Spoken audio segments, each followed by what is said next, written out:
Hello, this is Nicky Kriel from nickykriel.com, and I've got Dee Blick, who is an award-winning marketeer, and I have to say one of the authors of one of my favourite marketing books, which is Powerful Marketing on a Shoestring Budget. Welcome. Thank you.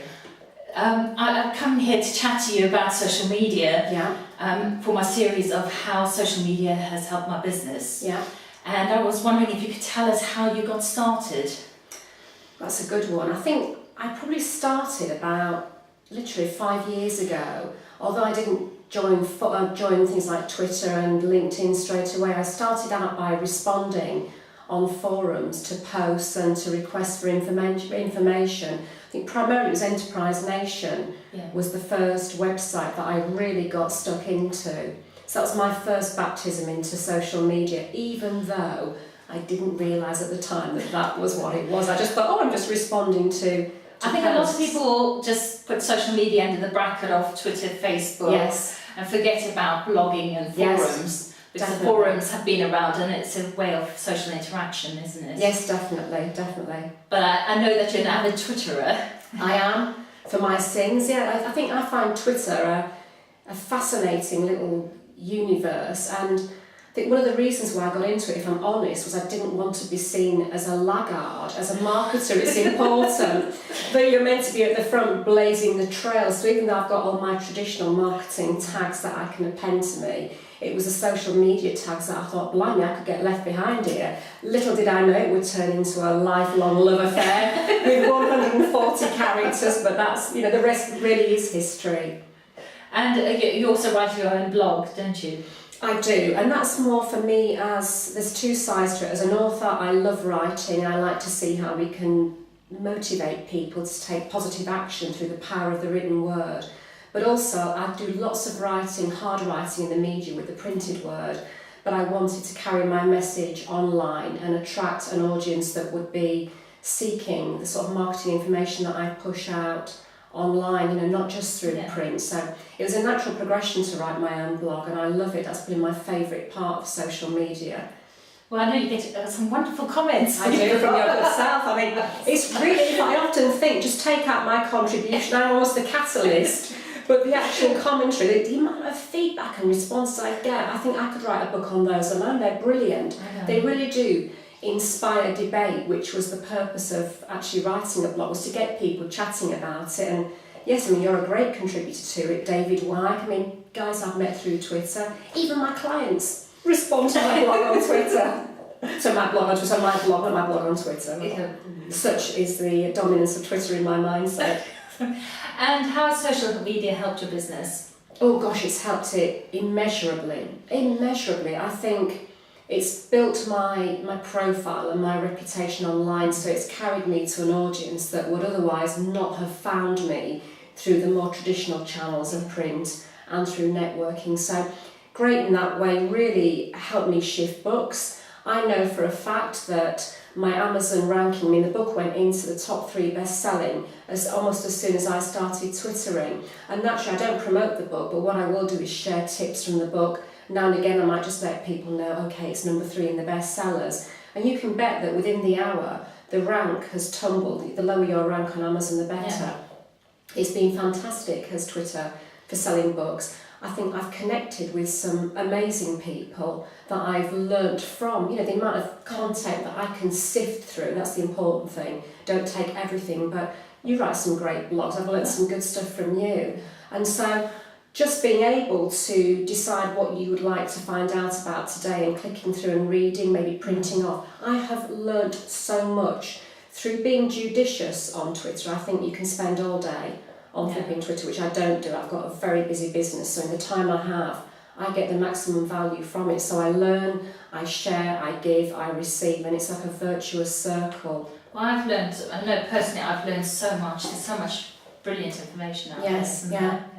I know you've got a specific example of how social media has helped you. Oh boy, yes. I mean, in fact, absolutely amazing how a relationship was cultivated online, and it's now going into what I call the face-to-face, the offline world. Yeah, there's a lady called Julie Stanford who's a very well-respected author, has written The Essential Business Guide.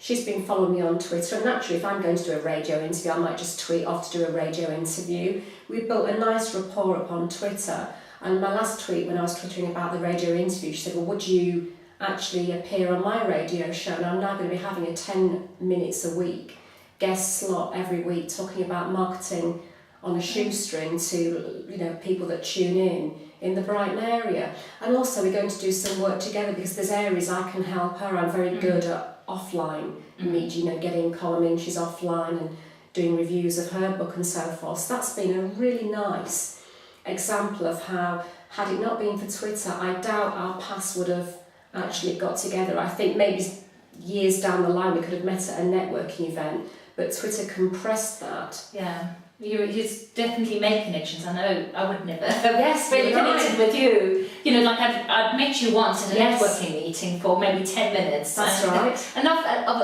a time to make an impression about, like, oh, I must get the book and put it on my Christmas list. Yes. And, you know, it was only because we connected on Twitter that we built up a relationship. I know, it's brilliant. And I think I have met so many lovely readers that contact me out of the blue, and for an author as well, I'm a bit of a mongrel in that although I'm a marketer, a large part of me is an author, and we authors are quite egotistic. You know, you write this book, you slave away, and then it's okay, well, what do you think about it? And Twitter enables my readers to contact me, and they're always overwhelmed when I write back and go, I'm so pleased. Thank you so much. I was for doing chuffed that. because I wrote that how brilliant the book was, not expecting a response, and you started interacting with me, which was like, ooh, an author writing to me. I know, it's just one of the little labels that we've fixed, but it's just fantastic Yeah. that you have that. It's like I contacted Sarah Beanie through Twitter, and she's now writing for a magazine that I promote. So I just wrote to Sarah and said, I've heard you. She'd actually heard of me and said, yeah, I keep hearing your name. Well, can I get you on board as a columnist for a magazine that I represent? And now she's writing a monthly column. So there's an example of getting a high-profile character like Sarah Beanie. Yeah. Normally, I'd have had to have gone through 10,000 agents and thrashed out a deal instead of just saying, I really like you. You know, you're following me, I'm following you. Can we do something? Although at the same time, I know you've had a problem with people saying, without, you know, they follow you and they say, Yes. I find that absolutely extraordinary, that people you've never clapped eyes on, that you follow them or they'll follow me, I follow back. I'm a bit slow in following people, but you follow them back and you get this message saying, can we meet for coffee?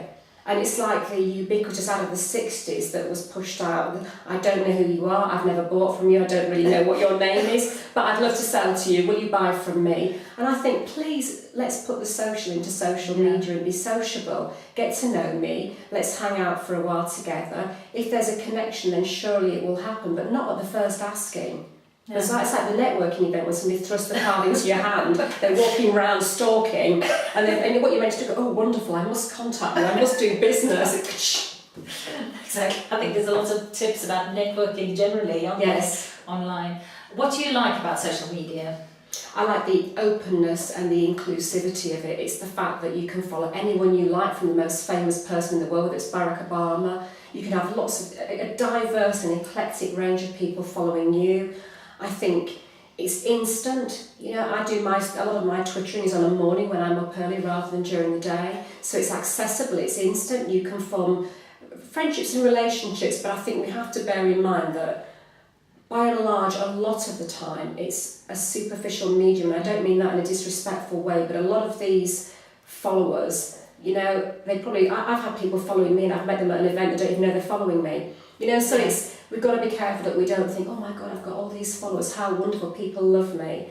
I think the real test of an online relationship is whether it survives the offline one. And I suspect that most of the people that follow on Twitter, it wouldn't survive, but then you get these nuggets, these great relationships that do form. But I think the accessibility and the inclusivity of it is fantastic, and it pleases itself. If you don't like somebody following you, you don't like their messages, you just block them or report them for spam.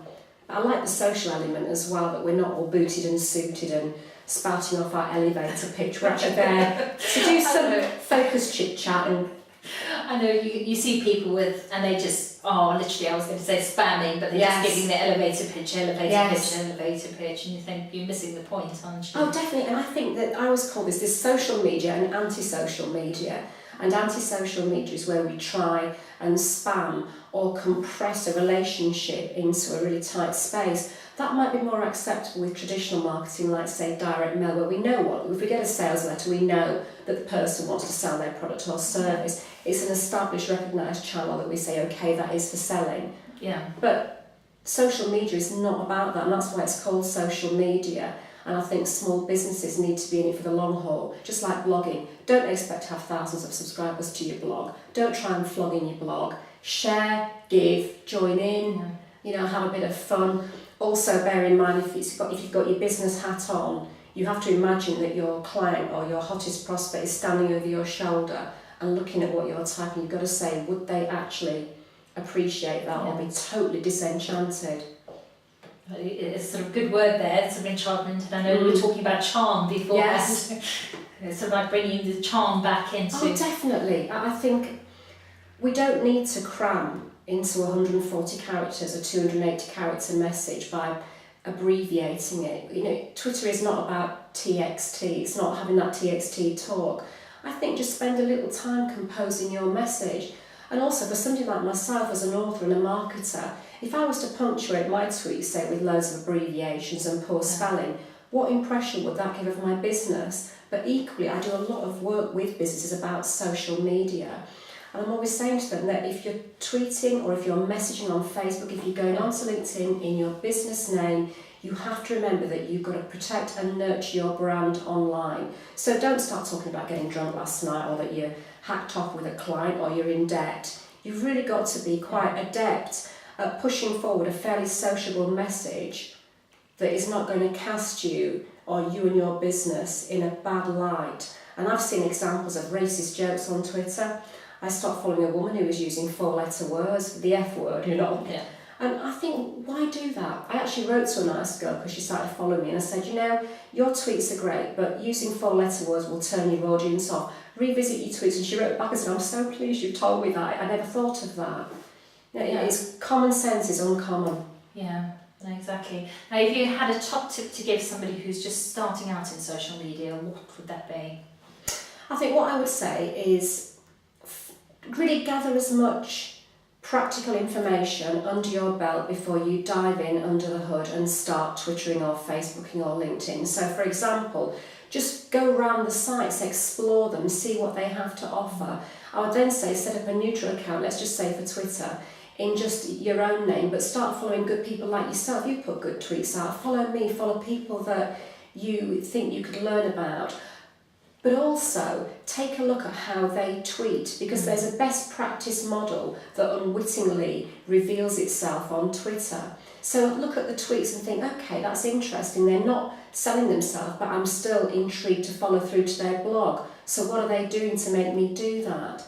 Look at the content of the tweets. Look at how frequently they tweet. The same with LinkedIn is look at how people set up their actual profile page rather than just slamming out a few sentences. This comes down to the charm. Spend time thinking about how you're going to formulate those nuggets of information that you're going to reveal about yourself. But yeah, get on there, just look around. Don't dive in and start tweeting and Facebooking and LinkedIn until you've got a grasp of how people that are doing well do it, but also you've got a grasp of how it could work for your particular business. Because something, it's very easy to jettison everything in favour of a wholesale shift to social media because it's lovely and comfy, isn't it? You're not having to be really hard selling. You can just get on there and you can spend all day Facebooking and updating your profile. And at the end of it, what am I earning? I've knocked that networking meeting on the head because now my marketing's online. So don't throw out the stuff that's working now in favour of social media. I think explore, learn. So it's an added bonus. Yes. And you can use it to supplement your... Definitely. I think the fundamental question you have to ask is, are the people that I want to do business with or the people that can recommend me to the people I want to do business with, i.e. influencers, or the media that I may want to engage, are they online? Because if they are, that's great. As an example of me with Sarah Beanie. I wanted a great DIY enthusiast. I set my sights at the highest level. Sarah Beanie, found her on Twitter, and the rest is history. But you have to really have a purpose other than just, I fancy a bit of chit-chat. Now, conversely, it could be if you're a mum, say, looking at going back to work, then it could be chit-chat. But you've got to have clear objectives. What am I hoping to achieve by going online? Because if you're doing it in your business name, there has to be compelling business reasons for doing so. Otherwise, you could be wasting your time when in fact you're better served marketing your business elsewhere. Well, thank you very much for that, and how social media has helped my business, and thank you for joining me on this series. It's a pleasure. Pleasure. Thank you, Nicky.